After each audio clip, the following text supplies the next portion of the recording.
మీ నుంచి జన్మని పొందినప్పుడు, ఎందుకంటే అసలు ఈ మనుష్య జన్మ అనేది రావడానికి కారణం ఏమిటి, మనుష్య జన్మ యొక్క ఉద్దేశ్యం ఏమిటి అని అంటే ఆ మోక్షాన్ని పొందడం. అంటే మోక్షాన్ని పొందడానికి ఈ జన్మలోనే కుదురుతుందో లేదో అది వేరే విషయం, కానీ కనీసం దానికి కావాల్సినటువంటి సాధనైనా చేయొచ్చు కదా.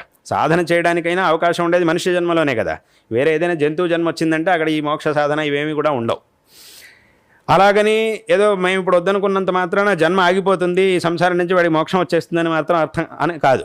సంసారం అనేది ఉండనే ఉంటుంది. శంకరాచార్యులు వారు చెప్పినట్టుగా ఆ పునరపి జననం, పునరపి మరణం, పునరపి జనని జఠరే శయనం, ఇది అవుతూనే ఉంటుంది. ఎప్పటి వరకు?